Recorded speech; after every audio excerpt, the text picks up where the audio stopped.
ಮಕರ ರಾಶಿ. ಮಕರ ರಾಶಿಗೆ ಮಕರದಲ್ಲೇ ರವಿಯ ಉದಯ ಆಗೋದ್ರಿಂದ ಈ ತಿಂಗಳು ಅನೇಕ ಸಮಸ್ಯೆಗಳು ಅಥವಾ ಅನೇಕ ಏನು ಮಂಜು ಕವಿದ ವಾತಾವರಣ ಅಂತೇನು ಹೇಳ್ತೀವಿ, ಮನಸ್ಸು ಮಂಜು ಕವಿದ ವಾತಾವರಣದ ಥರ ಇರ್ತದೆ ಮಕರ ರಾಶಿಯವರಿಗೆ ಅನೇಕರಿಗೆ. ಅದೆಲ್ಲ ಪರಿಹಾರ ಆಗ್ತದೆ. ಮಕರದಲ್ಲಿ ರವಿ ಬರುವುದರಿಂದ ಹೃದಯದ ಆರೋಗ್ಯವು ಚೆನ್ನಾಗಾಗ್ತದೆ. ಮಾನಸಿಕ ಆರೋಗ್ಯವು ಕೂಡ ಒಳ್ಳೆಯ, ಅಂದರೆ you will feel much relaxed, fresh ಅಂತ ಅನಿಸ್ಲಿಕ್ಕೆ ಶುರು ಆಗ್ತದೆ. ಮಕರ ರಾಶಿಯವರಿಗೆ ಊಟ ತಿಂಡಿ ಏನು ತಿಂತೀರಿ, ಏನು ಕುಡಿತೀರಿ ಅನ್ನೋದ್ರ ಬಗ್ಗೆ ಸ್ವಲ್ಪ ಗಮನ ಇರಬೇಕು. ದ್ವಿತೀಯದಲ್ಲಿ ಶನಿ, ತೃತೀಯದಲ್ಲಿ ರಾಹು.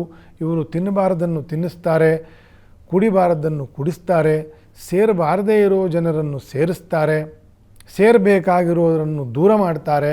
ಸೊ ಮಕರ ರಾಶಿಯವರು ಆಹಾರ ವಿಚಾರ, ಸಂಘ, ಸಾಹಿತ್ಯ ಇದರ ಬಗ್ಗೆ ಸ್ವಲ್ಪ ಹೆಚ್ಚು ಗಮನ ಇರಬೇಕು. You have to be careful. ಇಲ್ಲದೆ ಅವರ ಸಂಪಾದನೆ ಮಾಡಿದ್ದೆಲ್ಲ ಹಾಳಾಗ್ತದೆ. ಯಾಕಂದರೆ ಜನ್ಮ ಶನಿ ಇನ್ನೂ ಪರಿಹಾರ ಆಗಬೇಕಷ್ಟೇ, ಅದು ಏಪ್ರಿಲಿಂದ ಆಗುತ್ತೆ. ಅಲ್ಲಿವರೆಗೂ ಕೆಡಿಸಿ ಕೂತ್ಕೊಂಡ್ರೆ ಅಂತ ಮಾಡೋದು ಅಂತ ವಿಚಾರಕ್ಕೆ ಹೇಳಿದೆ. ಹಾಗಾಗಿ ಆರೋಗ್ಯದಲ್ಲಿ ಸುಧಾರಣೆ ಆಗ್ತಕ್ಕಂಥದ್ದು ವಿಶೇಷ.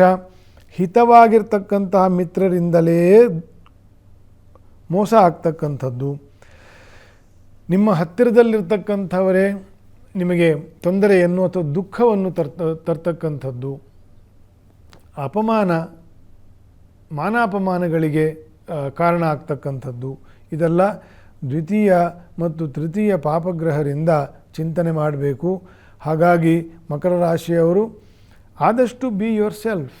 ಇನ್ನೊಬ್ಬರ ಮೇಲೆ ನಿರ್ಭರ ಆದಷ್ಟು ಅವನು ನನ್ನನ್ನು ಹೊಗಳಲಿ, ಅವ್ರು ನನ್ನನ್ನು ಮೆಚ್ಚಲಿ, ಅವ್ರು ನನ್ನ ಕಡೆ ತಿರುಗಲಿ ಅಂತ ಈ ನಿರೀಕ್ಷೆ ಇಟ್ಕೊಳ್ಳೋದೇ ತಪ್ಪಲ್ವೇ?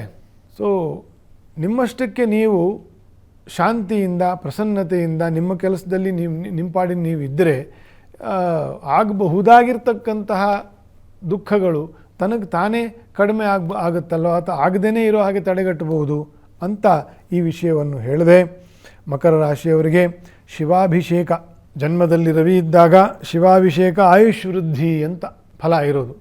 ಜನ್ಮದಲ್ಲಿ ರವಿ ಯಾವಾಗ ಬರ್ತದೆ, ಈಶ್ವರ ದೇವರಿಗೆ ರುದ್ರಾಭಿಷೇಕವನ್ನು ಮನೆಯಲ್ಲಿ ಮಾಡಿಸಬಹುದು, ಗುಡಿಯಲ್ಲಿ ಮಾಡಿಸಬಹುದು, ಶಿವ ಸ್ತೋತ್ರವನ್ನು ಹೇಳಿಕೊಂಡು ನಮಸ್ಕಾರ ಹಾಕಬಹುದು ಶಿವನ ವಿಶೇಷ ಅನುಗ್ರಹಕ್ಕಾಗಿ.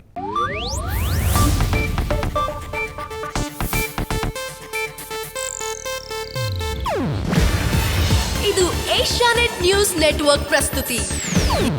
ನೀವು ನೋಡ್ತಿದ್ದೀರಾ ಏಷ್ಯಾನೆಟ್ ಸುವರ್ಣ ನ್ಯೂಸ್.